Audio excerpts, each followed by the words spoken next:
Welcome to the Sanctuary Church.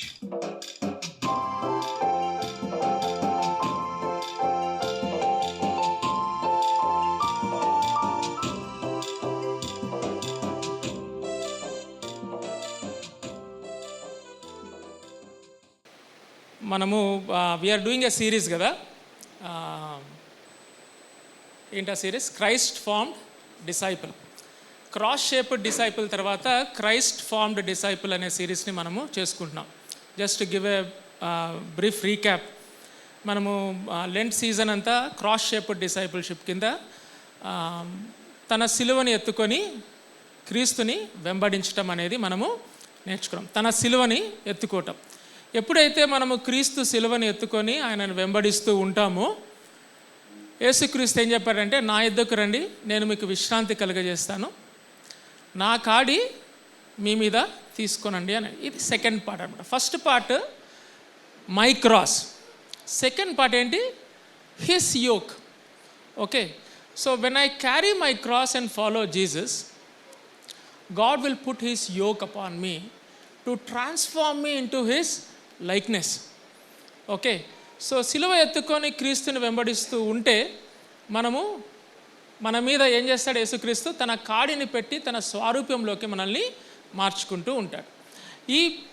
ఈ యొక్క దాంట్లో మనము ఏం చేద్దాం అనుకున్నామంటే, బైబిల్లో ఇన్సిగ్నిఫికెంట్ పీపుల్ని కొంతమందిని తీసుకొని వాళ్ళ దగ్గర నుంచి విషయాలు నేర్చుకుందాం అనుకున్నాం. అందుకనే ఫస్ట్ 2 సండేస్ మనం ఏం చేసాము? ఎవరి గురించి నేర్చుకున్నాం? ఫస్ట్ 2 సండేస్ ఈనాక్ గురించి నేర్చుకున్నాం. ఇన్సిగ్నిఫికెంట్ ఈనాక్ గురించి చాలా తక్కువగా రాయబడింది. సెకండ్ పర్సన్ మనం నేర్చుకుంటుంది ఏంటి అంటే, ఈరోజు చదువుకున్న వాక్య భాగ్యము ఫిలిపియన్స్ నుంచి 2nd చాప్టర్లో ఎపాఫ్రోడిటస్ అని చెప్పేసి ఒక యంగ్ మ్యాన్ ఉంటాడనమాట, బిట్వీన్ 20 to 45 years. అతని గురించి ఈరోజు మనము నేర్చుకున్నాం. ఇతను కూడా ఇన్సిగ్నిఫికెంట్ పర్సన్. ఇన్సిగ్నిఫికెంట్ అని ఏ కోణంలో అంటున్నాము? వాళ్ళ గురించి తక్కువగా బైబిల్లో రాయబడి ఉంది. ఎపాఫ్రోడిటస్ గురించి 5 వచనాలు రాయబడి ఉన్నాయి.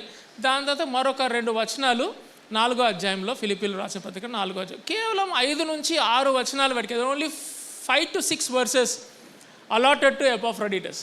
But what does he teachers? ఆయన మనకి క్రీస్తు సారూప్యంలోకి మార్చబడటంలో ఏ విషయము మనకి నేర్పిస్తున్నాడో ఈరోజు చూద్దాం. ఫిలిపియన్స్ 2nd చాప్టర్ కనుక చూస్తే, ఎపాఫ్రోడిటస్ చాలా సామాన్యమైన వ్యక్తి, నీలాంటి నాలాంటి వ్యక్తి అన్నమాట. మనము ఫిలిపియన్స్ 2nd చాప్టర్లో కనుక చూస్తే జీసస్ క్రైస్ట్ గురించి ఫస్ట్ ఉంటుంది, ఆయన హ్యూమిలిటీ గురించి ఉంటుంది. Have this mind of Jesus అని ఉంటుందన్నమాట. అంటే అబ్బా జీసస్ అంటే చాలా కష్టము ఫాలో అవటము అని అనుకుంటే, దాని తర్వాత పాల్ గురించి ఉంటుంది. పాల్ ఎట్లా సాక్రిఫిషియల్గా యేసుక్రీస్తుని సర్వ్ చేశాడు అనేది ఉంటుందన్నమాట. అది ఎగ్జాంపుల్కి తీసుకుందామంటే, అన్న పాల్ దిగ్గజం అన్న, మనం ఎక్కడ దగ్గరలో కూడా లేము, పాల్ కాకుండా ఇంకేదైనా ఎగ్జాంపుల్ చెప్తావా అంటే, పాల్ ఏం చేసిండంటే దాన్ని కొంచెము టోన్ డౌన్ చేసి తిమోతి గురించి చెప్పాడు. తిమోతి గురించి చెప్పాలి, మనందరం ఏం వేసే లేదు అధ్యక్ష, ఇది అంత తొండి, తిమోతి కూడా మాకు కష్టమే, దేవుని చిత్తం ఏంటి అని చెప్పేసి అటు ఇటు ప్రయత్నం చేస్తూ ఉంటే, ఒకరోజు రాత్రి పాల్కి ఒక దర్శనం వస్తుంది. దర్శనం వచ్చినప్పుడు ఆ దర్శనంలో ఒక మనిషి ఏం పిలుస్తారంటే, మాసిదోనియాకి రమ్మని పిలుస్తూ ఉంటాడు. దాని తర్వాత పాల్ అండ్ హిస్ టీమ్ ఏం చేస్తారంటే, they decide that they need to go to Macedonia. ఆ యొక్క రీజన్కి వెళ్ళినప్పుడు ఫస్ట్ ప్లేస్ ఏంటి అంటే ఫిలిప్పై. ఓకే, ఫస్ట్ ప్లేస్ ఏంటి? ఫిలిప్పై. ఆ ప్లేస్కి వెళ్తారనమాట. ఆ ప్లేస్కి వెళ్ళిన వెంటనే చాలా ఆశ్చర్యకరమైన సంగతులు జరుగుతాయి. ఓకే, ఫస్ట్ వాళ్ళు అసలు వెళ్ళాలనుకోలేదు, ఫిలిప్పి వైపుకే వెళ్ళాలనుకోలేదు. వాళ్ళ అజెండాలో, వాళ్ళ ప్లాన్లో 1 2 3 4 ప్లేసెస్ ఉన్నాయి. కానీ దేవుడు ఎటువైపుకి వెళ్దామని ప్రయత్నం చేసినా కానీ ఏదో ఒక అడ్డేశాడు. సువార్తను ప్రకటించాలనే మళ్ళీ ఎటు వెళ్దామన్నా కానీ అన్ని చోట్ల అడ్డు వేసి, ఒకరోజు ఒక దర్శనం ద్వారా ఒక వైపుకి మార్గము తెరుస్తాడనమాట. ఆ మార్గం తెరిచినప్పుడు పౌల్ ఇంకా డిసైడ్ అయిపోతాడు. Okay, this is like a rule of exclusion అంటాం అనమాట. విల్ ఆఫ్ గాడ్లో, how to find the will of గాడ్లో అటు ఇటు ప్రయత్నం చేసి అన్ని డోర్స్ క్లోజ్ అయిపోయిన తర్వాత దేవుడు ఖచ్చితంగా ఒక డోర్ మనకి చూపిస్తాడు.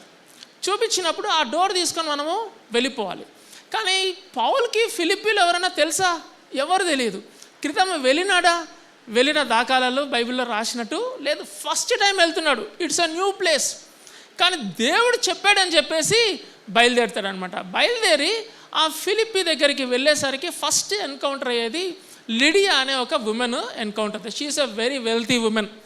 Okay, she is a trade women, business women అనమాట. ఓకే, బిజినెస్ మ్యాన్ కాదు, ఎవరు? Business women. సో ఉమెన్ కూడా బిజినెస్ చేయొచ్చు. ఓకే, చేయాలి. ఓకే అన్న ఖచ్చితంగా చెప్తున్నాడు. So Lydia is a business women. ఆ లిడియాతోని సంభాషణ జరిగిన తర్వాత లిడియా హృదయం దేవుడు తెరుస్తుంది. అంత లిడియా తన గృహాన్ని తెరుస్తుంది పౌలుకి. It's a beautiful transformation that happens.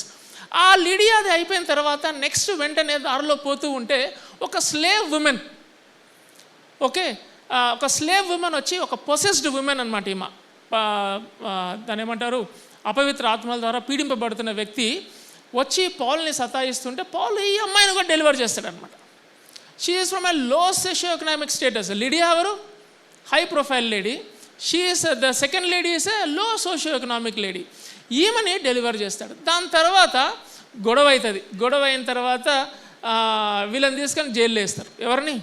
పాల్ని, సైలస్ని జైల్లో వేస్తారు. జైల్లో వేసిన తర్వాత పాల్, సైలస్ ఏం చేస్తారు? పాటలు పాడటము స్టార్ట్ చేస్తారు. గుణగరు, తిట్టుకోరు, ఏంటి పరిస్థితి అనరు. ఒక క్వశ్చన్ కూడా దేవునికి వేయకుండా పాటలు పాడటము, స్తుతించడము ప్రారంభించేసరికి అక్కడ ఏమవుతుందంటే ఎర్త్ షేక్ అవుతుంది. ఎర్త్ షేక్ అవుతుంది. ఆ జైల్లో ఉన్న ఆ బంధకాలు తెగిపోయి డోర్స్ అన్నీ, గేట్స్ అన్నీ ఓపెన్ అయిపోయి they have a free way to escape. అప్పుడు జైలరు తను చంపుకోవడానికి, సూసైడ్ చేసుకోవడానికి ప్రయత్నం చేస్తుంటే పాల్ బిగ్గరగా కేకేస్తాడనమాట. ఇట్లా చేసుకోవద్దని చెప్పి జైలర్కి సువార్త అని చెప్తాడు. ఫేమస్ స్టేట్మెంట్ జైలర్ది ఏంటది? రక్షణ పొందడానికి నేనేమి చేయాలి? అసలు ఏమన్నా క్వశ్చన్ బైబిల్లో ఉందంటే ఇంతకంటే అసలు ప్రొఫౌండ్ క్వశ్చన్ లేదనమాట. చాలామంది నా జీవిత ధ్యేయమైంది, గమ్యమైంది అంటూ ఉంటారు కదా. అదంతా పక్కన పెట్టేస్తే ఈ క్వశ్చన్ అడగాల, ఏంది? రక్షణ పొందడానికి నేనేం చేయాలంటే పాల్ బ్యూటిఫుల్గా గాస్పెల్ చెప్తాడు. జైలర్ వల్ల హౌస్ హోల్డ్ మొత్తం రక్షణ పొందుతుంది. ఫిలిప్పీ సంఘము ఇట్లా స్టార్ట్ అవుతుంది అనమాట. ఫిలిప్పీ సంఘం ఎట్లా స్టార్ట్ అయింది? ఒక బిజినెస్ ఉమెన్, ఒక స్లేవ్ గర్ల్, దాని తర్వాత థర్డ్ ఎవరు? ఒక Jailer and his house hold, వాళ్ళ ఫ్యామిలీ. ఇట్లా ఫిలిప్పీ సంఘం స్టార్ట్ అయింది. ఈ ఫిలిప్పీ సంఘం స్టార్ట్ అయిన తర్వాత పౌల్ అక్కడి నుంచి వచ్చేస్తాడు. పౌల్ అక్కడి నుంచి వచ్చిన తర్వాత థర్డ్ మిషనరీ జర్నీ కూడా కంప్లీట్ చేసుకున్న తర్వాత ఒక 10 to 12 years గ్యాప్ జరుగుతుంది అనమాట. జరిగిన తర్వాత పౌల్ అన్ని మిషనరీ జర్నీస్ కంప్లీట్ చేసుకొని జెరూసలేంకి వెళ్తాడు. జెరూసలేంకి వెళ్ళిన తర్వాత జెరూసలేంలో ఏమవుతుందంటే తన యథావిధిగా సినగోగ్స్కి వెళ్ళి సువార్త చెప్తూ ఉంటే ఈసారి యూదులందరూ కలిసి ఏం చేస్తారంటే పాల్ని పట్టుకుంటారు. There was a big riot అనమాట. రయట్ అంటే తెలుసు కదా, ఇంకా ఆర్సనేజ్ అనమాట. మొత్తము పలగొట్టేయటం, పెద్ద గొడవ. ఆల్మోస్ట్ ఇంకా పాల్ని పట్టుకొని చంపే పరిస్థితి వస్తుంది. సువార్త విషయంలో పాల్ని పట్టుకొని చంపే పరిస్థితి రాగానే యెరూషలేంలో జరుగుతుంది కాబట్టి, రోమా ప్రభుత్వం ఉంది కాబట్టి రోమన్ గవర్నమెంట్ వచ్చేసి, రోమన్ సోల్జర్స్ వచ్చేసి పాల్ని కాపాడతారు. ఇన్ఫ్యాక్ట్ అరెస్ట్ చేస్తారు. కాకపోతే అది కాపాడినంత పని అనమాట. కాపాడినంత పని. అరెస్ట్ చేస్తారు. పాల్ని అరెస్ట్ చేసిన తర్వాత ఒక దగ్గర పెడతారు. ఒక దగ్గర పెడితే ఆ రోజు పెద్ద గొడవ. ఆ నైట్కి నైట్ ఒక 200 నుంచి 300 మంది సోల్జర్స్ని ఎస్కార్ట్ చేసి పౌల్ని ఆ యెరూషలేం నుంచి సిజేరియాకి పంపిస్తారనమాట. ఇదంతా ఈ ఫిలిపియన్ 2nd chapter దానికి అండర్స్టాండ్ కావడానికి నేను ఇవన్నీ చెప్తున్నాను, నేపథ్యం లాగా, కాంటెక్స్ట్ లాగా. సో పాల్ని ఆ రోజు నైట్కి నైట్ షిఫ్ట్ చేసేస్తారు. ఎందుకు? అక్కడ ఉంటే పాల్ యొక్క లైఫ్కి ప్రమాదం అని చెప్పేసి అక్కడ నుంచి సిజేరియాకి తీసుకెళ్ళిపోతారు. అక్కడ ఏమవుతుంది అంటే పాల్కి రోమన్ యొక్క తీర్పు జరుగుతుంది. ఫెస్టస్ కానీ ఫెలిక్స్ కానీ మీరు చదువుతారు. అక్కడ సిజేరియాలో 2 years ఉంటాడు అనమాట పాల్. ఎన్ని సంవత్సరాలు ఉంటాడు? 2 years ఉంటాడు.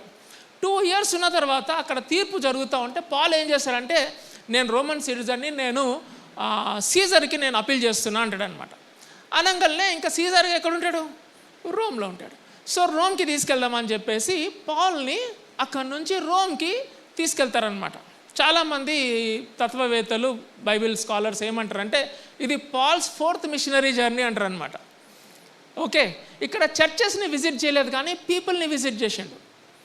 ఓకే, అక్కడ నుంచి రోముకి, సిసిరియా నుంచి రోమ్కి వెళ్ళటానికి పడవెక్కుతారు. పడవెక్కి పోలుతూ ఉంటే పెద్ద తుఫాన్ వస్తుంది. అయితే దేవుడు ముందే పాల్కి ప్రామిస్ చేస్తాడు, నిన్ను కంపల్సరీ రోమ్కి తీసుకెళ్తానంటాడు అనమాట. పాల్కి కూడా రోమ్కి వెళ్ళాలని చాలా ఆతృత. ఎందుకు? పోయి అక్కడ సువార్త చెప్పాలి. ఎందుకంటే Rome is a capital city of the world. అక్కడ వరల్డ్ యొక్క అఫైర్స్ అంతా రోమ్లో కేంద్రీకృతమై ఉన్నాయి. ఇప్పుడు అమెరికాలో ఎట్లుందో అప్పుడు రోమ్లో so he want to go to that place and preach the gospel. కానీ దేవుని ప్రణాళిక వేరు. ఎట్లా తీసుకుపోతున్నాడు? బందీగా తీసుకుపోతున్నాడు. షిప్ ఎక్కుతారు. షిప్ ఎక్కుతూ పోతూ ఉంటే మాల్టస్ అనే ఒక ప్లేస్కి రాగానే షిప్ రెక్ అయిపోతుంది. షిప్ అంతా పగిలిపోతుంది. అందరూ వాళ్ళ వాళ్ళ ప్రాణాల కోసము ఈతో ఉంటే దేవుడు ఒక ప్రామిస్ ఇస్తాడు. ఎవరికి? షిప్ డ్రైవర్కి కాదు, షిప్లో ఉన్న బందీకి. ఎవరు? పాల్కి. ఏమంటే one of the beautiful promises ఏంటి తెలుసా? నేను నిన్ను, నీతో ఉన్న వాళ్ళందరినీ నేను కాపాడుతాను, ఎవరికి ప్రాణహాని లేదు అని చెప్తాడనమాట. యాక్చువల్గా this is one of the promises for us quiet టైమ్స్లో, during covid times. This is one of the beautiful promise. నీకును నీతో ఉన్న వారందరికీ ఎటువంటి ప్రాణహాని కలగదు అని చెప్పేసి అప్పుడు పౌల్కి దేవుడి దగ్గర నుంచి ఒక ఇన్స్ట్రక్షన్ వచ్చింది. బతుకుతారు. అదంతా షిప్ రెక్ అయిపోయినా కానీ బతికిన తర్వాత చివరికి రోమ్కి వస్తారనమాట. రోమ్కి వచ్చిన తర్వాత పాల్ని ఏం చేస్తారంటే ఒక రెంటెడ్ హౌస్లో పెడతారు. పాల్ని ఒక రెంటెడ్ హౌస్లో పెట్టి ఆయనకి చైన్స్ వేసి ఆయనకి కొంచెం ఫ్రీడమ్ ఇస్తారనమాట. మీరు అడగచ్చు, చైన్స్ వేసి ఫ్రీడమ్ ఏందని అంటే ఆయన తన పని తను చేసుకోవచ్చు, పీపుల్ వచ్చి మీట్ అవుతూ ఉంటారు.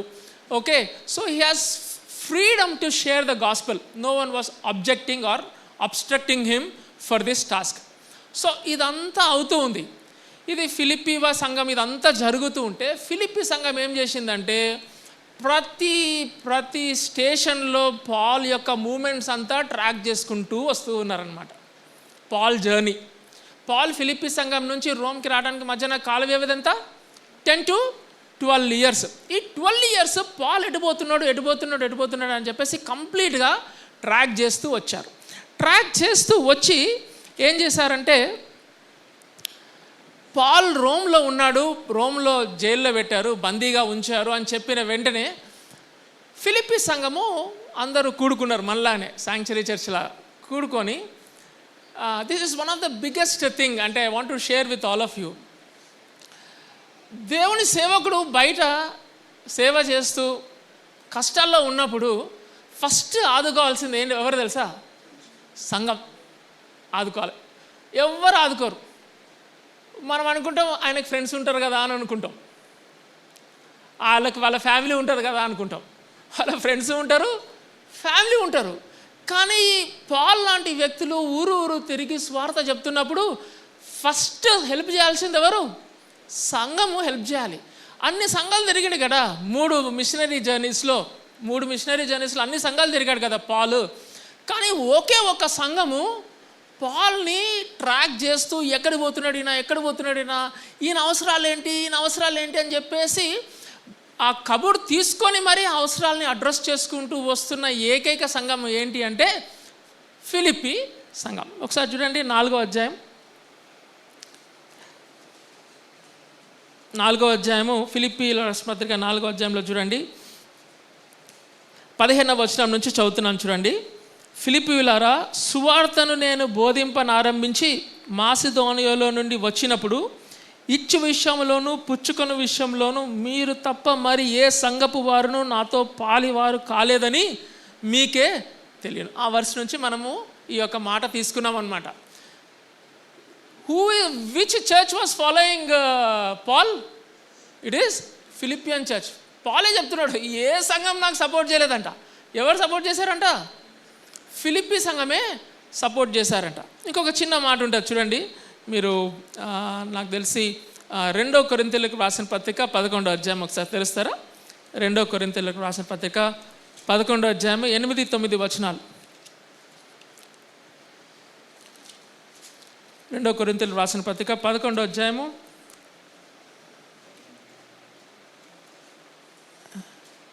తప్పు చెప్తున్నాను 8-9 నేను చదువుతున్నాను చూడండి. కొరింథీయులకు రాస్తున్నాడు పాల్. ఏమని రాస్తున్నాడు చూడండి. మీకు పరిచర్య చేయుటకై నేను ఇతర సంఘముల వలన జీతం పుచ్చుకొని వారి ధనము దొంగిలిన వాడనైతిని. మరియు నేను మీ యొద్దనున్నప్పుడు నాకు అక్కర కలిగి ఉండగా నేను ఎవరి మీదను భారము మోపలేదు. మాసిదోనియా నుండి సహోదరులు వచ్చి నా అక్కర తీర్చిరి. ప్రతి విషయంలోనూ నేను మీకు భారంగా ఉండకుండా జాగ్రత్త పడితిని. కొరింథీయులకు ఎవరు రాస్తున్నారు? పాల్ రాస్తున్నారు. ఎవరు వచ్చి హెల్ప్ చేసిరంట? ఆయన అక్కర ఉన్నప్పుడు మాసిదోనియా సంఘం నుంచి అక్కర వచ్చిందంట. కొరింథీయులకు రాస్తున్నాడు. అది రాస్తూ బ్యూటిఫుల్ థింగ్ ఏంటంటే, నేను మీ మీద డిపెండ్ అయితే లేను, నా చేతులతో నేను కష్టపడి సంపాదించుకొని బతుకుతున్నాను. The point to make again here is, people who preach around, go around, వాళ్ళకి నెసెసిటీస్ ఉంటాయి. మీరు అనుకుంటారు వాళ్ళు సువార్త సంచి చేసుకొని పోతారు కదా. సువార్త సంచి చేసుకొని పోతే ఆ సంచిలో అన్నీ ఉంటాయి అనుకుంటాం. చాలా మటుకు ఆ సంచిలో ఉండవు. మా అంటే బైబిల్ ఉంటుంది అంతే, ఒక పుస్తకము, ఒక పెన్ను ఉంటుందేమో.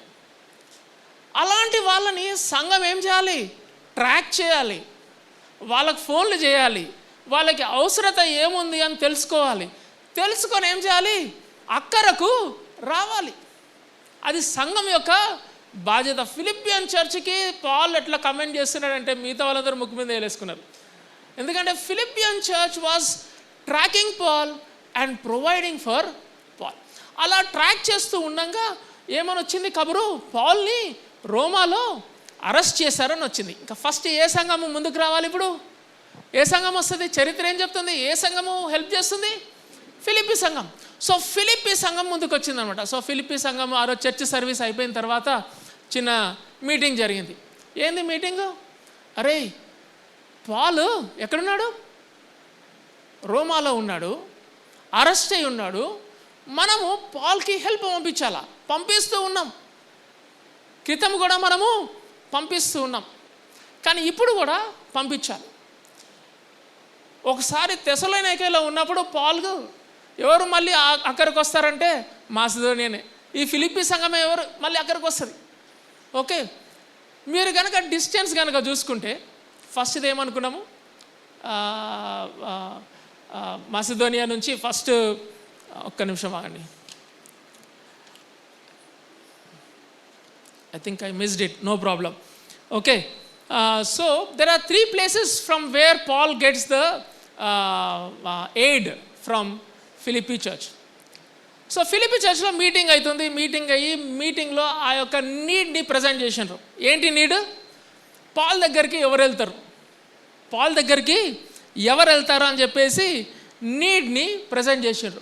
ప్రజెంట్ చేసిన తర్వాత ఎవరైనా లేస్తారా అని చెప్పేసి చూస్తున్నారనమాట.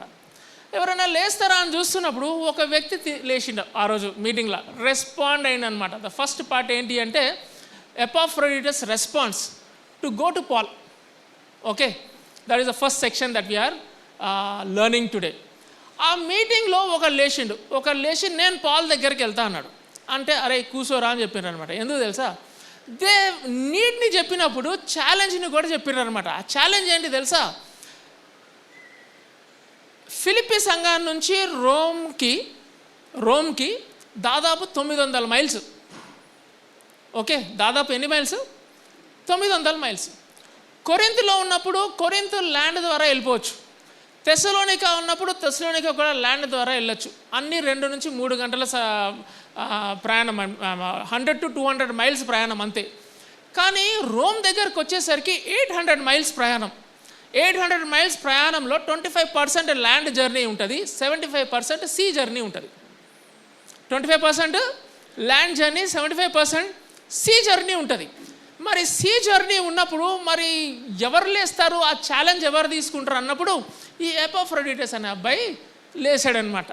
లేచి సార్ నేను వెళ్తాను సార్ అని అన్నాడు అనమాట. ఏమన్నారు? సార్ నేను వెళ్తాను సార్ అని అన్నారు. అరే ప్రయాణం చాలా కష్టమైన ప్రయాణం అంటే కూడా ఎపాఫ్రోడిటస్ వచ్చి నేను వెళ్తానని చెప్పాడు. ఎపాఫ్రోడిటస్ అనే పేరు ఎట్లా వచ్చింది అంటే ఆఫ్రోడైట్ అనే ఒక డీటీ ఉండేది. ఓకే, ఆఫ్రోడైట్ అంటే దాన్ని ఏమంటారంటే she is goddess of beauty, love. Okay, beauty and love. ఈయనకి పేరు ఎపాఫ్రోడైటస్ అంటే అర్థం ఏంటి అంటే లవ్డ్ బై ఆఫ్రోడైట్. ఓకే, మనకు అట్లాంటి సిమిలీనే ఉంది బైబిల్లో. లవ్డ్ బై గాడ్ ఏంటి పేరు చెప్పండి? Theophilus. Okay, loved by God. ఈయన Epaphroditus. Okay, loved by Aphrodite. ఈయన అన్యుడు, దేవుడు తెలియనివాడు. మొత్తానికి సంఘంలో కూర్చోబడ్డాడు. ఎట్లా సంఘం స్టార్ట్ అయింది? ఫిలిప్పీ సంఘము. ఫస్ట్ ఎవరు? లిడియా, దాని తర్వాత స్లేవ్ గర్ల్, దాని తర్వాత Jailer and his house hold. వీళ్ళ ద్వారా స్టార్ట్ అయిన చర్చ్ చిలికి పెద్దగా అయ్యి ఇప్పుడు అన్యులు కూడా ఈ యొక్క సంఘంలోకి జాయిన్ అవుతూ వచ్చారు. అలా జాయిన్ అయిన వ్యక్తి ఎవరు అంటే ఎపాఫ్రోడిటస్. ఓకే, ఒక దేవుడు తెలియని వ్యక్తి రక్షణ పొంది సంఘంలో కూర్చబడి, సంఘము పిలుపు ఇవ్వగానే పాల్ దగ్గరికి ఎవరు వెళ్తారా బాబు అనగానే ఫస్ట్ లేచింది ఎవరు? ఎపాఫ్రోడిటస్ లేచారు. అలా లేవడానికి వెనక ఇన్ఫ్లుయెన్స్ ఉంటుంది. మై డియర్ బ్రదర్, సిస్టర్, తమ్ముడు, చెల్లి, దేర్ ఇస్ అన్ ఇన్ఫ్లుయెన్స్ ఎవరు తెలుసా? సంఘమే. సంఘము కనుక బయట తిరుగుతున్న సువార్థికులకి ఆ యొక్క హెల్ప్ పంపిస్తూ ఉంటే అది చూసి ఎపాఫ్రోడిటస్ ఏమన్నాడంటే ఒకసారి మళ్ళీ ఇంకొక తరుణం వస్తే ఈసారి డెఫినెట్గా లేవాలరా. అరే కొరింథు మిస్ అయిందిరా, అరే తెసలోనిక మిస్ అయిందిరా, ఈసారి పాల్ ఎక్కడైనా ఉన్నాడు, చర్చ్లో కనుక ఆల్టర్ కాల్ వస్తే ఎవరు లేవాలా? ఈసారి నేను లేవాలరా అని ముందే అనుకున్నాడు, నాకు తెలియదు. కానీ పిలుపు వచ్చింది, టక్మని లేచిండు, నేను వెళ్తాను అని అన్నాడు. Okay, that shows 3 characteristics. Okay, Christ formed disciple అంటున్నాం కదా. క్రైస్ట్ ఫార్మ్డ్ డిసైపుల్కి ఇన్ఫ్లుయెన్స్ అవుతున్నప్పుడు చర్చ్ క్రైస్ట్ని ఎమ్యులేట్ చేస్తూ క్రీస్తుని ఆధారంగా తీసుకొని ఎగ్జాంపుల్గా తీసుకొని సంఘం గ్రో అవుతుంటే సంఘంలోని జనాలు కూడా క్రీస్తు సారూప్యంలోకి మార్చబడుతూ ఉంటారనమాట. సో ఇక్కడ one of the characteristics, first characteristic ఏంటి తెలుసా? విల్లింగ్నెస్. ఏంటమ్మా అది? Willingness to go. First character ఎప్పుడు విల్లింగ్గా ఉండాలి. మనం 2 వారాల క్రితము వీ హ్యాడ్ ఏ కాల్ కదా మన చర్చ్లో కూడా. ఏం కాల్ ఇచ్చినాము? చర్చ్లో చాలా అవసరాలు ఉన్నాయి, మీరు ఎవరెవరు ఎక్కడెక్కడ మీరు సంఘానికి హెల్ప్ చేస్తారో చేతులు లేపమంటే అందరూ ఏం చేశారు? ఆ రోజు పెద్ద మీటింగ్ అయింది. Okay, that shows your willingness to come forward and take part in the ministry of God, in the work of Christ, to serve Christ. ఈ పదాలు గుర్తుపెట్టుకోండి, టు సర్వ్ క్రైస్ట్. చాలామందికి ప్రశ్నలు ఉంటాయి. సంఘంలో పరిచర్య చేస్తే క్రీస్తుకు పరిచర్య చేసినట్ట, లేకపోతే ఒక మినిస్టర్కి కానీ ఒక సువార్థికుని కానీ ఒక పాస్టర్కి కానీ ఎవరికైనా పరిచర్య చేస్తే క్రీస్తుకు పరిచర్య చేసినట్ట, వీళ్ళు నన్ను బ్లాక్మెయిల్ చేస్తున్నారే అని అనుకుంటాం. సహజంగా వచ్చే ఆలోచన ఇది. నేను ఈ ఆలోచనలో చాలా సతమతపడ్డా. వీళ్ళు బ్లాక్మెయిల్ చేస్తున్నారా మనల్ని అనుకునేవాను అనమాట. కానీ ఈరోజు వాక్యంలో ఉంది ఎపాఫ్రోడిటస్ గురించి. హీ వర్క్డ్ ఫర్ క్రైస్ట్ అని ఉందన్నమాట. గమనించండి my dear brother, my dear sister, when you work for the leader of the church or the pastor of the church or an evangelist, okay, you are working for the body of Christ, and so you are working for Christ. You are working for Christ. ఇక్కడ ఏమైందంటే ఈయన లేచిండు, willingness. మీకు ఒక చిన్న మాట చూపిస్తాను. నిర్గమకాండం 35వ అధ్యాయంలో దేవుని యొక్క టెంపుల్ని కడతా ఉంటే ఒక చిన్న మాట ఉంటుంది. ఒకసారి చూస్తారా? నిర్గమకాండము 35వ అధ్యాయం. మంచి మాటలు అవి, ఒకసారి చదువుదాం.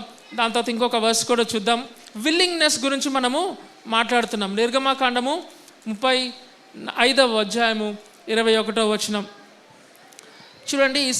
తరువాత ఎవని హృదయము వానిని రేపెనో, ఎవని మనసు వానిని ప్రేరేపించరో వారందరూ దేవుని యొక్క గుడారం కట్టడానికి ముందుకు వచ్చారంట. ఇంగ్లీష్ బైబిల్ ఏముంటుందంటే all those who were willing అనే పదం ఉపయోగించడం జరిగింది. ఒకసారి 2 కొరింథియన్స్ చూడండి. 2 కొరింథియన్స్ 8th చాప్టర్, 2 కొరింథీయులకు రాసిన పత్రిక 8వ అధ్యాయం.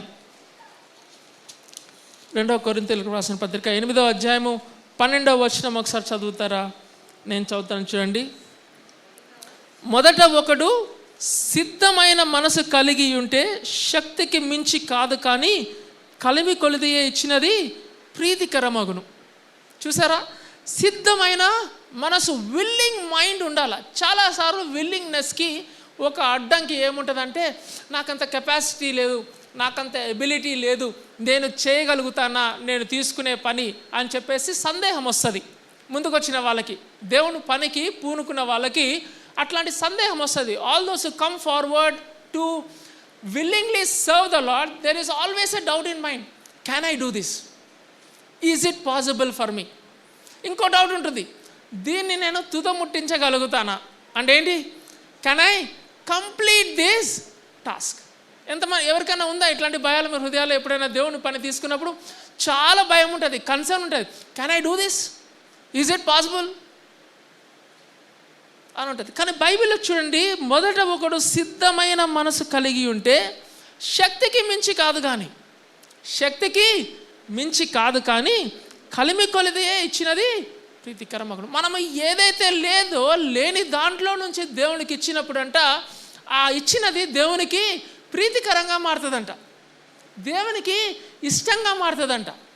అందుకనే పౌలు ఏమంటాడంటే, ఈ ఫిలిప్పీ సంఘం ఎప్పుడైతే ఈ డబ్బులంతా కూడబెట్టి పౌలుకి పంపిస్తారో, ఫిలిప్పీ సంఘం గురించి పౌలు అన్న మాట చూడండి. ఫిలిప్పీలకు రాసిన పత్రిక, సారీ రమ్య బైబిల్ తిప్పిస్తున్నా, తిప్పండి.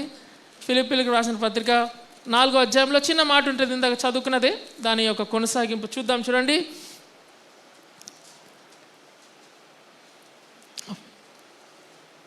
16వ వచనం, 15 చదువుకున్నాము, 4వ అధ్యాయము 16వ వచనం. ఏలయనగా తెస్సలోనికలో కూడా మీరు మాటి మాటికి నా అవసరము తీర్చుటకు సహాయము చేసిరి. తెస్సలోనికలో ఒకసారి పంపించిండ్రా వీళ్ళు? మాటి మాటికి సహాయం చేస్తున్నారంట. ఎవరు? ఫిలిప్పీ సంఘం. చూడండి, నేను ఈవిని అపేక్షించి ఇలాగ చెప్పుటలేదు, కానీ మీ లెక్కకు విస్తార ఫలము రావాలని అపేక్షించి చెప్పుచున్నాను. ఎప్పుడైతే మనము దేవుని యొక్క పరిచర్యకి ఇస్తామో, దేవుని యొక్క సేవకులకి హెల్ప్ చేస్తామో, వివిధ రకాలుగా హెల్ప్ చేస్తామో, పౌలు ఏం చెప్తున్నాడు అంటే, అది మీరు నాకు హెల్ప్ చేస్తారా ఏదో చేయాలని చెప్పట్లేను, కానీ దేవుడు మీకు ప్రతిఫలంగా దేవుడు మీకు బహుమానం ఇవ్వాలి, మిమ్మల్ని బ్లెస్ చేయాలని చెప్పేసి చెప్తున్నాను అంటున్నాడు.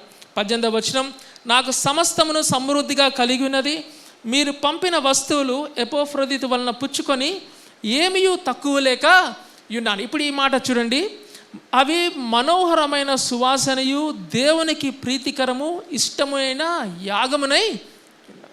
That is how Paul considered the help which church of Philippi has sent to Paul. ఎంత బ్యూటిఫుల్గా ఉంది కదా. How Paul acknowledge it is a sweet smelling aroma అంట. It is a pleasing sacrifice అంట. అంటే ఫిలిప్పీ సంఘం ఏం చేసిందంటే, బ్యాంకులో ఫుల్ ఫిక్స్డ్ డిపాజిట్లు పెట్టి ఒక ఎఫ్డి బ్రేక్ చేసి పంపించలా. అసలు ఫిక్స్డ్ డిపాజిట్లు కూడా లేవు. చాలా లేమిలో నుంచి కూడా పౌల్కి హెల్ప్ పంపించారంట. పౌల్ దాన్ని ఏమంటున్నాడంటే, అది ప్రీతికరమైన సువాసనగా తయారైంది అని చెప్తున్నాడు. My dear friends, I'm telling you certain important principles. if you are a disciple of Christ, you will have this mind that is there in the scriptures, the mind of Christ to give to the Lord, to serve sacrificially in his kingdom. That is part of discipleship. Discipleshipలో అది ఒక భాగం.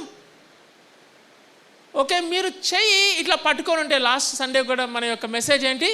చెయ్యి వదిలిపెట్టాలి, loose hands అనుకున్నాం కదా మనం. It's not raised hands, it is loose hands. ఒక డిసైపుల్కి లూజ్ హ్యాండ్స్ ఉండాలి. దేవుని పని, దేవుని యొక్క అవసరం తెలిసినప్పుడు అమాంతంగా ఇచ్చేటట్టు ఉండాలి. డబ్బులే కాదు, ధనమే కాదు, వస్తువులే కాదు, మనము పోయి వాళ్ళతో పాటు కలిసి ఒకవేళ హెల్ప్ చేయాల్సిన పరిస్థితులు ఉంటే పోయి మనము హెల్ప్ చేయాలి. మీకు అర్థమవుతుంది కదా. ఫిలిప్పీ సంఘం ఏం చేసిందంటే ఆ రోజు ఆల్టర్ కాల్ ఇచ్చినప్పుడు ఎపోఫ్రోడిటస్ లేస్తే వాళ్ళ లేమిలో నుంచి వాళ్ళు ఏం చేశారంటే డబ్బు సంచి రెడీ చేశారు. డబ్బు సంచి రెడీ చేయడమే కాకుండా కొన్ని వస్తువులు పాల్కి రెడీ చేశారు. చేసి ఎపోఫ్రోడిటస్కి ఒక మిషన్ ఇచ్చారు అనమాట. ఓకే, సో ఆ మిషన్ని ఇతను ఫుల్ఫిల్ చేస్తాడు. ఎలా ఫుల్ఫిల్ చేస్తాడో చూద్దాం. సో ఫస్ట్ పాయింట్ ఏంటి? విల్లింగ్నెస్ అని అనుకున్నాం. సెకండ్ పాయింట్ ఏంటి తెలుసా? అవైలబిలిటీ. పాలు ఎపోఫ్రోడిటస్ ఆ ప్లేస్ నుంచి ఫిలిప్పీ సంఘం నుంచి రోమ్కి వెళ్ళేటప్పుడు కొన్ని నెలలు అక్కడి నుంచి వాళ్ళ ఇంటి దగ్గర నుంచి వాళ్ళ సంఘం దగ్గర నుంచి వెళ్ళి పౌలు దగ్గర ఉండాలి. అంత టైం ఉందన్నా మనకి? లేదు, అంత టైం లేదు కదా మనకి. We are all busy people. మనకు ఉద్యోగం ఉంటుంది, మన మేనేజర్ 2 రోజులు వెళ్ళకపోతేనే గురు అని చూస్తూ ఉంటాడు. ఓకే, చాలా కష్టం. కానీ మీ మీద పిలుపు ఉంటే, దేవుడు కనుక మిమ్మల్ని పిలుస్తుంటే, you should make your selves available for the work of Christ. You should make your selves available for the work of Christ. So 2 things. First thing ఏంటి? విల్లింగ్నెస్ గురించి నేర్చుకున్నాము. సెకండ్ ఏంటి? అవైలబిలిటీ. ఇది థర్డ్ది బైబిల్లో రాయబడలేదు, కానీ నేను అజ్యూమ్ చేసుకుంటున్నాను to complete the story. Paul లాంటి వ్యక్తికి సంఘం నుంచి ఒక మనిషిని పంపించాలంటే మీరు ఎలాంటి మనిషిని పంపిస్తారు? పాల్ దగ్గర పోయి పనిచేయాలా? ఆల్రెడీ హిస్టరీ ఏం చెప్తుందంటే జాన్ మార్క్కి ఒకసారి ఫుల్ షంటింగ్ అయింది పాల్తోని. మధ్యలో దాకా పోయిండు. ఓకే, మధ్యలో ఇడిచిపెట్టి పరిగెత్తుకుంటూ ఇంటికి వచ్చేసాడు. ఇంటికి వచ్చేస్తే బర్నబాస్ అంటాడు, సెకండ్ మిషనరీ చేరు పాల్ ఉండి బర్నబాస్ దగ్గరికి వచ్చి మనం మళ్ళీ చర్చెస్ ఎలా ఉన్నాయో చూద్దాము, ఫాలోఅప్ విజిట్ చేద్దామంటే బర్నబాస్ ఫెంటాస్టిక్ ఐడియా, జాన్ మార్క్ని తీసుకెళ్దామంటే వెంటనే పాల్ ఏమంటాడు? అస్సలు నేను ఒప్పుకోను అంటాడు. ఇద్దరికి విభేదమైంది, గొడవైంది. బర్నబాస్ ఒక దగ్గరికి వెళ్ళిపోతాడు, పాల్ ఇంకో దగ్గరికి వెళ్ళిపోతాడు. అంటే అన్కాంప్రమైజింగ్ అనమాట. జాన్ మార్క్ని తీసుకెళ్ళే అట్లాంటి హిస్టరీ ఉన్న పాల్ దగ్గరికి మన సంఘంలో నుంచి ఒక మనిషిని పంపించాలి. అన్న ఎవరిని పంపిద్దామన్న? ఇప్పుడు ఈ సంఘంలో ఎవరు వెళ్తారు పాల్ దగ్గరికి? సో ఎవరిని పంపిస్తారంటే అసలు పాల్ దగ్గరికి వెళ్ళి పనిచేసే ధైర్యం ఎవరికి ఉంటుంది? పంపిస్తే ఎట్లాంటి మనిషిని పంపించాలి? నిక్కాసైన మనిషిని పంపించాలా, రిలయబుల్ పర్సన్ వెళ్ళాలి అక్కడ కదా. అట్లాంటిది ఎపోఫ్రోడిటస్ చేయలేపంగానే సంఘం ఏం చేసింది? చూసి వీడు కరెక్ట్ అని అన్నారు. ఫిలిప్పీ సంఘం కూడా చూసి ఏమన్నారు? వీడు కరెక్ట్ అని అన్నాడు అనమాట. కరెక్ట్ అని చెప్పేసి వానికి డబ్బులు ఇచ్చిండ్రు. డబ్బు సంచి ఇచ్చి వస్తువులు ఇచ్చి తనకి ఇంకో టాస్క్ ఇచ్చారు అనమాట. ఏంటి అంటే, ఎపోఫ్రోడిటస్ 900 మైళ్ళు ప్రయాణం చేసి అక్కడికి పోతున్నావు కదా, 900 మైళ్ళు ప్రయాణం చేసి అక్కడికి పోతున్నావు కదా, అక్కడికి వెళ్ళి మళ్ళీ వెంటనే తిరిగి రాకు, కొంచెం కాలం అక్కడ ఉండు, పాల్కి ఒక కంపానియన్ లాగా ఉండు అని చెప్పాడు అనమాట. So they are not just sending currency, they are sending companion also. డబ్బు సంచే కాదు, ఒక మనిషిని పాల్ దగ్గర ఉండి సహాయంగా పెట్టడానికి పంపించారు. సో ఈ మనిషి ఏం చేసిండు? ఎపోఫ్రోడిటస్ విల్లింగ్గా ఉన్నాడు. నెక్స్ట్ ఏంటి? అవైలబుల్గా ఉన్నాడు. చర్చిలో ఆయన టెస్టిమనీ ఏంది? He is a reliable person. He is not just available person, he is also a reliable person. So అలా ఒక డిసైపుల్ ఆఫ్ క్రైస్ట్ తయారవ్వాలా. రిలయబిలిటీ ఉండాలి. వీడికి ఈ పని అప్పచెప్తే ఏం చేస్తాడు? ఖచ్చితంగా చేస్తాడు. అన్న బయట వాన పడుతుందని అంటే ఊరుకోరా బాబు, వాడు రెయిన్ కోట్ వేసుకొని కూడా పోయి చేసుకొని. రిలయబిలిటీ. ప్రతికూల పరిస్థితుల్లో కూడా ఒక దేవుని పని వచ్చినప్పుడు వెనకంజ వేయకుండా వెళ్ళి చేసే రిలయబిలిటీ ఉండాలి. ఎపోఫ్రోడిటస్కి ఈ 3 క్యారెక్టరిస్టిక్స్ చూస్తాం. సో ఈయన ప్రయాణమై బయలుదేరాడు. ఎక్కడి నుంచి? సో ఫస్ట్ సెక్షన్ ఏంటి? Response to the call to go to Paul. That is the first section అయిపోయింది, ఇంకా 2 ఉన్నాయి. సో దట్ సెకండ్ సెక్షన్ చూడండి. సెకండ్ సెక్షన్ ఏంటి అంటే, ఎపోఫ్రోడిటస్ నౌ రీచ్డ్ పాల్. గమ్యం చేరుకున్నాడు. పాల్ దగ్గరికి వెళ్ళిండు. పాల్ దగ్గర డబ్బు సంచి ఇచ్చిండు. డబ్బు సంచి ఇచ్చి అక్కడక్కడ ఉన్న అక్కర్లన్నీ చూసుకుంటూ ఉన్నాడు. మై డియర్ ఫ్రెండ్స్, ఇంకో చిన్న మాట ఉంది ఇక్కడ. ఏంటి అంటే, ఒక మనిషి మంచి ఫుల్ఫిల్లింగ్ మినిస్ట్రీ ఉందనుకోండి, ఓకే, ఆయన దగ్గర అప్రెంటిస్గా జాయిన్ అయ్యి ఆయనకి సహాయంగా ఉండి సువార్తలో పనిచేయడం చాలా సులభం. కానీ ఎపోఫ్రోడిటస్ వెళ్తుంది ఒక ఫుల్ఫిల్డ్, ఒక అదేంటి ఫ్లాషీ మినిస్ట్రీ ఉన్న వ్యక్తి దగ్గర కాదు. ఎపోఫ్రోడిటస్ వెళ్తుంది ఒక జైల్లోకి, ఒక రోమన్ ఇంప్రిజన్మెంట్లోకి. పాల్కి బందీలేస్తే ఆయన దగ్గర పోయి ఆయనకి హెల్ప్ చేయడానికి పోతున్నాడు అనమాట. అర్థమవుతుందా? ఇట్స్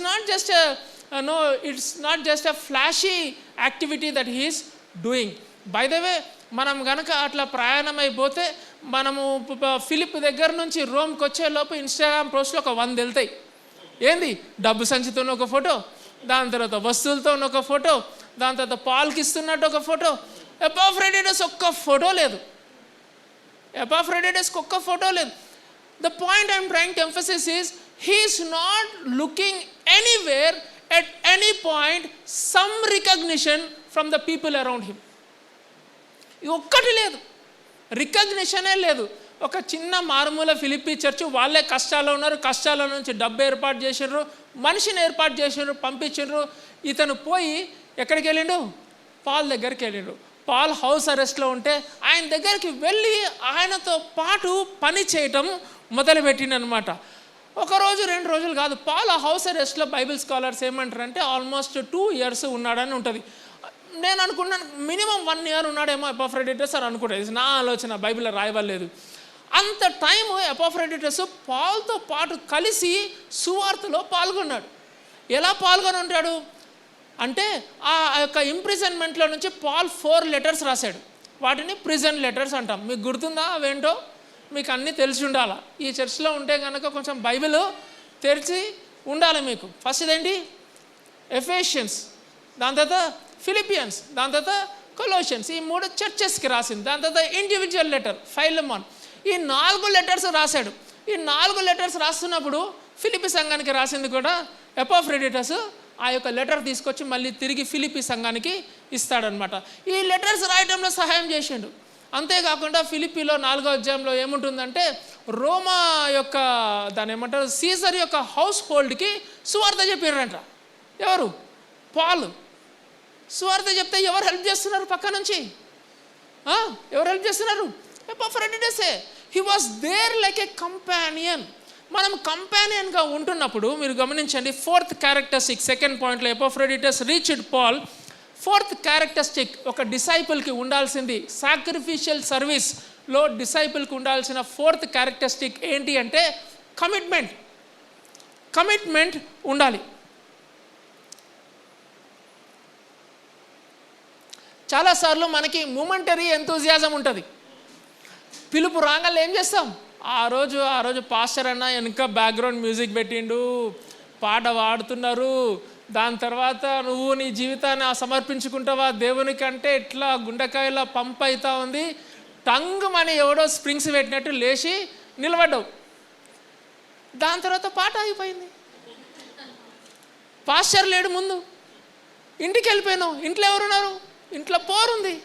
నువ్వు అది చేయట్లేవు, నువ్వు ఇది చేయట్లేవు, లేకపోతే అది ఇది. వర్క్ ప్లేస్లో పోతే కష్టాలు ఉన్నాయి. ఏమైంది? ఆవేశం అంతా పోయింది.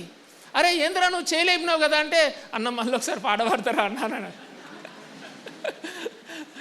నువ్వు నిన్న చెయ్యెత్తినావు కదరా అంటే, అన్న పాట పాడినప్పుడు ఏదో అనిపించింది అన్న లేపినా అన్న అంట.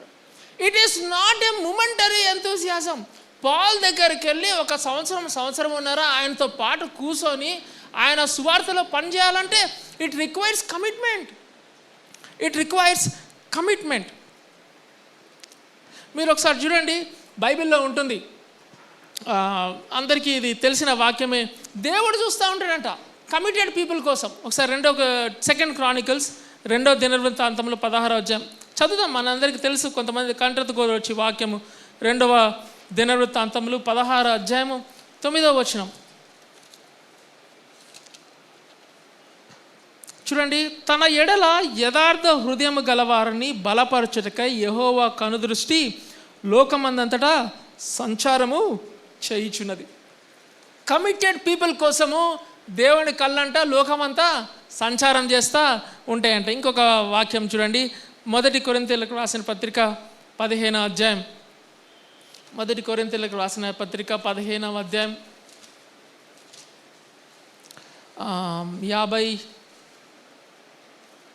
58.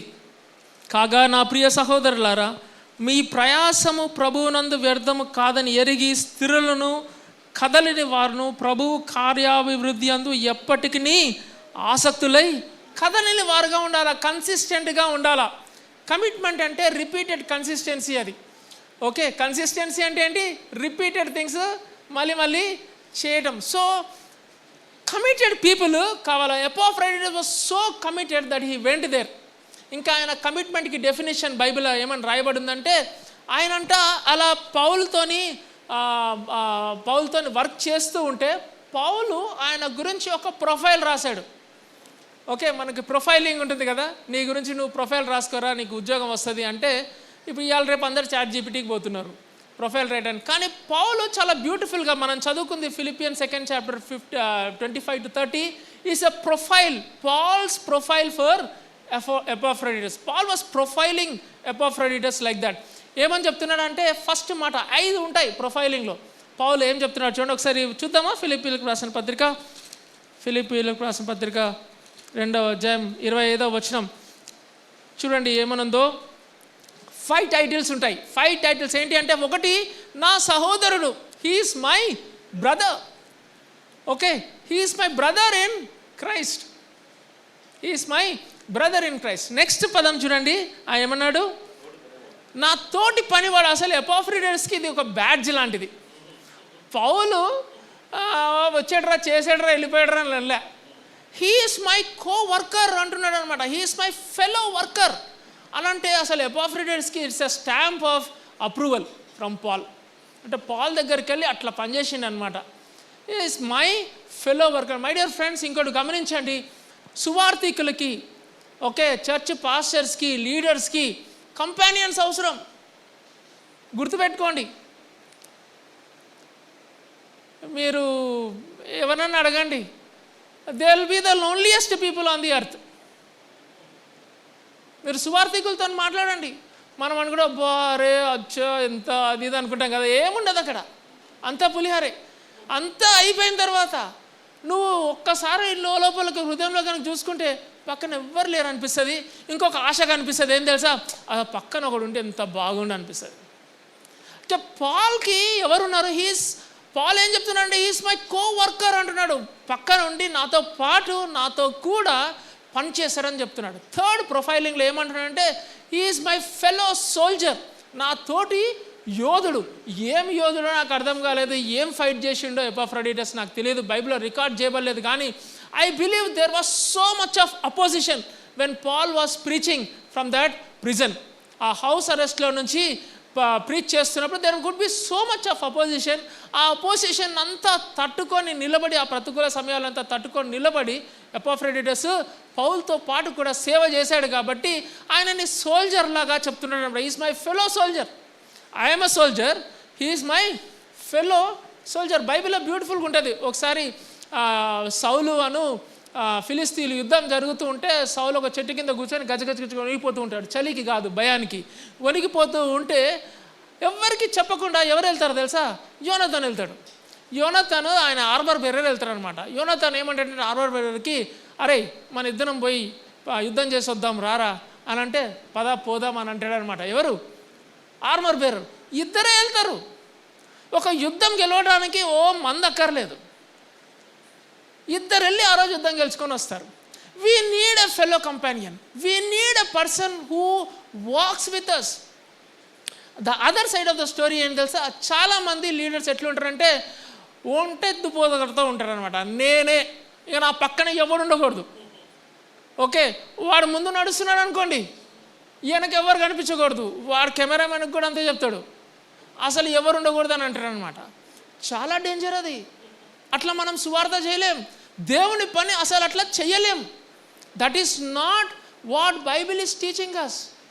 People we who are serving Christ, we require co companions. మన పక్కన ఒకడు ఉండాలా, మనతో పాటు మనం చేసి నడవాలా, మనం బాధలు చెప్పుకొని మన బాధలు వినడానికి ఒకడు ఉండాలా. పాల్ ఏమంటున్నాడంటే, he is my brother. Okay, మా ఇద్దరి శరీరంలో ఒకటే రక్తం పారుతుంది, క్రీస్తు రక్తం పారుతుంది. He is my brother, he is my family, my church family అని అంటున్నాడు. అంతేకాకుండా హీఈస్ మై ఫెలో వర్కర్ అంటున్నాడు. అంతేకాకుండా హీఈస్ మై ఫెలో సోల్జర్ అంటున్నాడు. అంటూ ఇంకో మాట ఏమన్నాడంటే, హీఈస్ మై మినిస్టర్ అంటున్నాడు.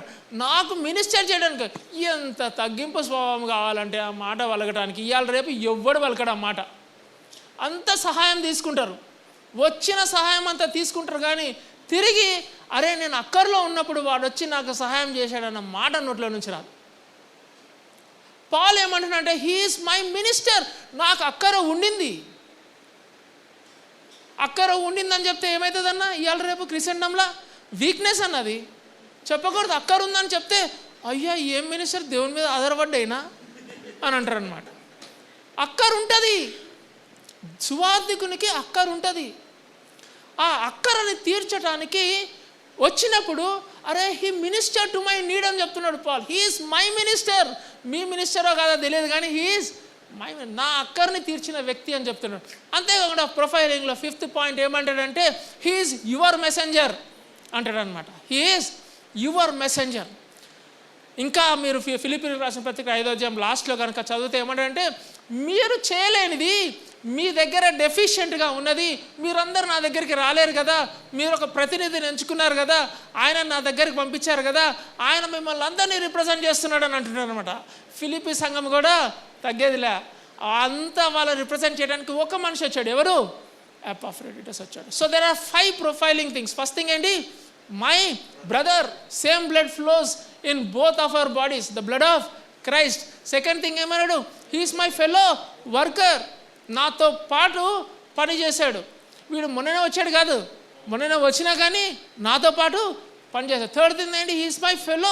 సో నా తోటి యోధుడు, నాతో పాటు యుద్ధం చేసినాడు, నాతో పాటు యుద్ధం చేసి గెలిచాం, సువార్త ప్రకటించాం. సీజర్ హౌస్ హోల్డ్కి సువార్త వెళ్ళింది, గెలిచామండి, అది విక్టరీ. నాతో పాటు ఎవడు ఫైట్ చేశాడు? నా తోటి యోధుడు ఉన్నాడు, ఫైట్ చేసి. అంతేకాకుండా హీఈస్ మై మినిస్టర్ అని చెప్తున్నాడు. చెప్పిన తర్వాత 5th థింగ్ ఏంటి? He is your messenger. Such a great profiling కదా ఎపాఫ్రోడిటస్కి అని చెప్పాడు అనమాట. సో పౌలు దగ్గర ఎపాఫ్రోడిటస్ ఎట్లా పనిచేశాడంటే అట్లా పనిచేయడం బట్టి ఈ ప్రొఫైలింగ్ పౌలు ఇవ్వగలిగాడు. సో సెకండ్ థింగ్ కమిట్మెంట్ గురించి నేర్చుకున్నాం. So Epaphroditus response to call to Paul. దాని తర్వాత second thing Epaphroditus reached Paul. Third thing Epaphroditus returned from Paul. ఈ స్టోరీలో ఎపాఫ్రోడిటస్ మరి తిరిగి అక్కడ నుంచి బయలుదేరి ఫిలిప్పీ సంఘానికి బయలుదేరుతారు. దీనికి ఒక చిన్న విషయం జరుగుతుంది. వీళ్ళిద్దరు కలిసి పనిచేస్తున్నారు కదా, కోవర్కర్గా సోల్జర్గా పనిచేస్తున్నారు కదా. పనిచేస్తూ ఉంటే దేవుని పనిలో ఎపాఫ్రోడిటస్కి చిన్న జబ్బు చేస్తుంది. He fells sick because of the work that he is in. ఎట్లా అయిందో మనకు తెలియదు, సిక్నెస్ వచ్చింది. ఈ సిక్నెస్ పారాసెటమాల్తో తగ్గల, అది పెద్దగా ఏం చెప్పిస్తుందంటే ఈయన చావుకు వచ్చిందంట. పాల్ ఏం చెప్తున్నాడంటే ఈయన సిక్నెస్ ద్వారా హీ వాస్ ఆల్మోస్ట్ డయింగ్ అంట. ఆయన చావునకు సిద్ధమైనాడంట. ఎవరు? ఎపాఫ్రోడిటస్. Fourth characteristic. ఫస్ట్ ఏమనుకున్నాం? విల్లింగ్నెస్. సెకండ్ ఏంటి? అవైలబిలిటీ. Third reliability. ఫోర్త్ది కమిట్మెంట్. ఫిఫ్త్ది ఏంటి నేర్చుకున్నామంటే he was ready to sacrifice his life for the work of Christ. For the work of Christ. మీ బాయ్ ఫ్రెండ్కి గర్ల్ ఫ్రెండ్కి కాదు sacrifice, for the work of Christ. he sacrificed his life for the, he was ready to sacrifice his life. ఒక చిన్న వాక్యం మనం చదవాలి చూడండి. 27వ వచనం, ఫిలిప్పీలకు రాసిన పత్రిక 2వ అధ్యాయం 27. నిజముగా అతడు రోగి అయి చావునకు సిద్ధమై ఉండను కానీ దేవుడు అతనిని కనికరించను. మై డియర్ ఫ్రెండ్స్, అది చాలా స్పెసిఫిక్గా అక్కడ రాయబడింది, దేవుడు అతన్ని కనికరించనని. చాలాసార్లు మనం పనికి పూనుకున్నప్పుడు చావు ఎదురైతే వెనకకు తిరిగి వెళ్ళిపోతాం, సహజం అది. కానీ ఎపాఫ్రోడిటస్ ఏం చేసింది తెలుసా? వెనకకి తిరగల. చావు ఎదురైనా కానీ ముందుకెళ్తూ ఉంటే దేవుడు అతన్ని కనికరించాడంట. గమనించండి, ఇది సిక్నెస్ రాగానే చావుకి సిద్ధమైన పరిస్థితి ఏర్పడితే ఎపాఫ్రోడిటస్ వెనక్కి వెళ్ళిపోలా, పని వదిలిపెట్టి వెనక్కి వెళ్ళిపోలా. ముందుకెళ్తుంటే దేవుడు ఇంటర్వ్యూని ఏం చేసిండంట? ఆయన మీద కనికరం చూపించి ఆయనకి రక్షణ కలగజేసిండంట. అక్కడ అర్థమవుతుందా? చూడండి, నిజంగా అతడు రోగి అయి చావునకు సిద్ధమైండను కానీ దేవుడు అతన్ని కనికరించను. 30వ వచనం చూడండి. నా ఎడల మీ ఉపచర్యలో ఉన్న కొదవను తీర్చుటకై అతడు తన ప్రాణమునైనను లక్ష్య పెట్టక క్రీస్తు యొక్క పని నిమిత్తము చావునకు సిద్ధమై ఉండెను. తన ప్రాణమునైనను లక్ష్య పెట్టక. మీరు కనుక రూట్ వర్డ్ ఇక్కడ కనుక చూస్తే ఇక్కడ యూజ్ చేసిన వర్డ్ ఏంటి అంటే గ్యాంబ్లింగ్. ఓకే, గ్యాంబ్లింగ్ అనే పదము ఉపయోగించడం జరిగింది ఇక్కడ. తన ప్రాణమును సైతం లక్ష్య పెట్టక, అంటే గ్యాంబ్లింగ్ చేసేటప్పుడు there is so much of uncertainty. మీరు కనుక ఐ డోంట్ నో వెదర్, నాకు అలవాటు లేదు, స్టాక్స్లో కనుక మీరు పెడితే it is so much of uncertainty, there is so much of calculation required. Gamble చేస్తున్నావు నువ్వు, వస్తే ఆ డబ్బులు తెలియదు, వస్తే కనుక బంపర్ ఆఫర్ వస్తుంది, పోతే కనుక మొత్తము పోతే, ఇట్స్ ఎ గ్యాంబుల్. సో ఇక్కడ హీఈస్ గ్యాంబ్లింగ్ అని చెప్తున్నాడు అనమాట పాల్.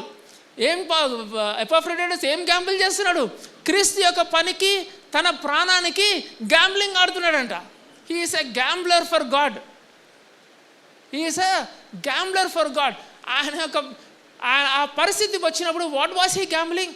ఓకే, చావు వస్తుంది, ఇంకా నేను చచ్చిపోతానేమో, ఇంకొంచెం ముందుకెళ్తే ఇంకా 2 రోజులు ఈ పని చేస్తే నేను చచ్చిపోతానేమో, సో లెట్ మీ గ్యాంబుల్ అన్నాడంట ఎపాఫ్రోడిటస్. ఏం చేసిండు? క్రీస్తు పన నా ప్రాణమా అనుకొని పోతే పోయింది, నా ప్రాణం ముందుకెళ్దాం అనుకున్నాడంట. That is the gamble. Okay, that is sacrificial service.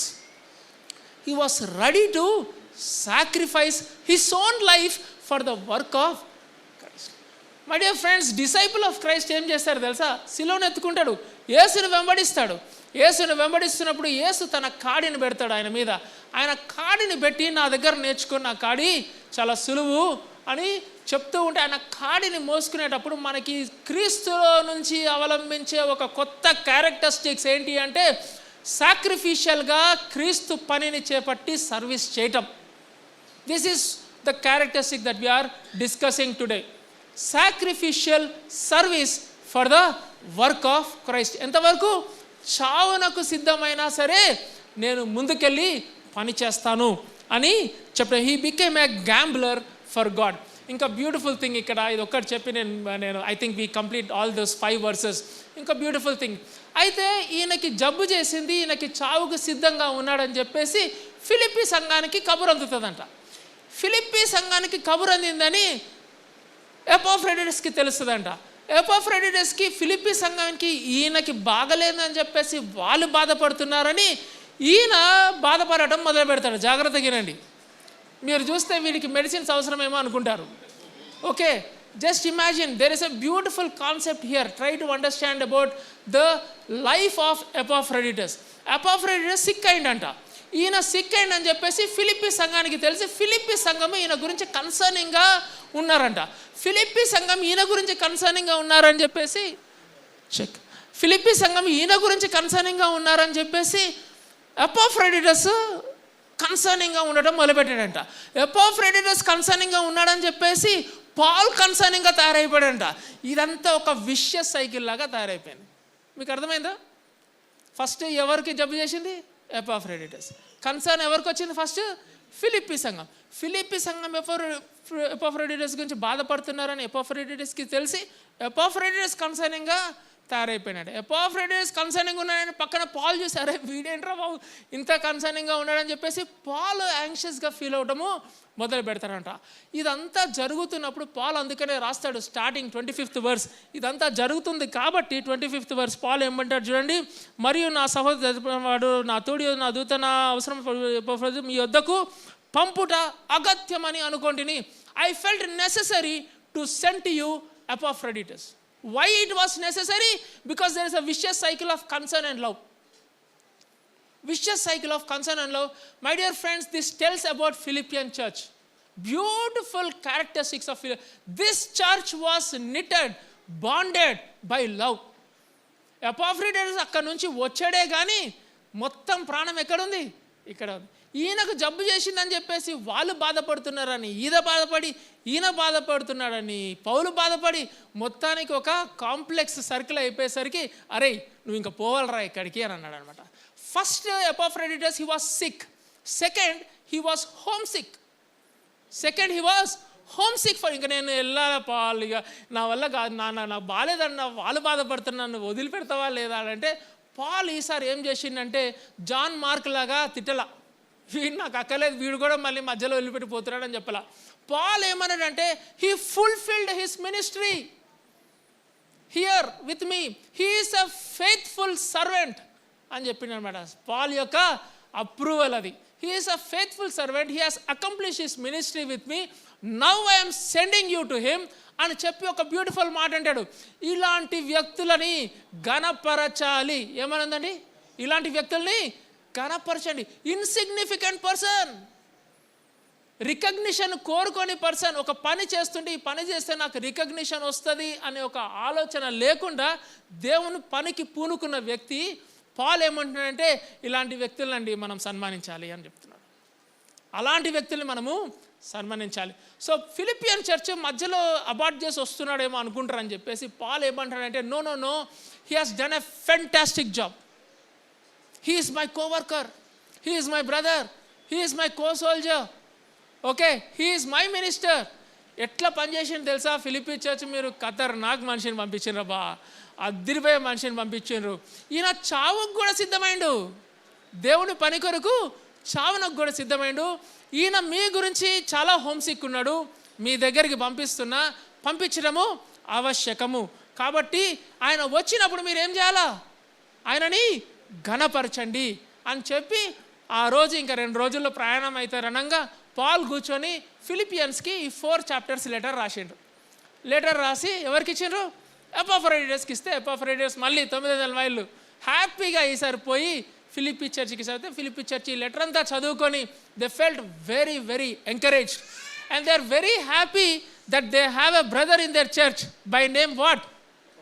మీ పేరు పెట్టుకోండి బా, బై నేమ్ వాట్? ఏం చెప్తారు మీరు? వాళ్ళ చర్చిలో ఎవరున్నారు? అరే మీ పేరు చెప్పుకోరా?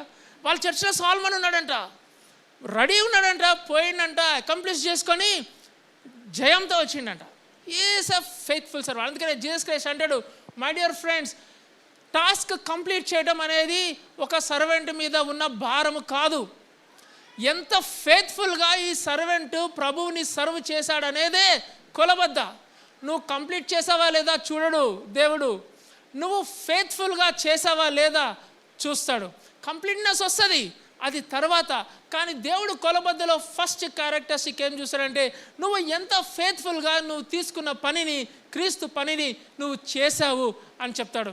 ఆ రోజు కనుక దేవుడు తిరిగి వస్తాడు. మనం ఇది మాట్లాడుకున్నాం, యేసురాజు వస్తాడు భూలోకం అందరికీ తీర్పు. అది ఉన్నప్పుడు దేవుడు వచ్చి నీ మీద భుజం మీద తట్టి బలా మంచి దాసుడా నేను అన్నాడు అనుకోండి, ఇంకా అయిపోయింది. ఇంకా మీకు ఎటువంటి బ్యాడ్జ్ ఎక్కర్లా, నాకు ఎటువంటి బ్యాడ్జ్ ఎక్కర్లా. I'm waiting for a day where God will come and say, Solomon you did this, you did that, you completed this job. No no no no no no, అవన్నీ ఉంటాయి, అది part of the story. But one thing we must listen from our Lord's mouth is what?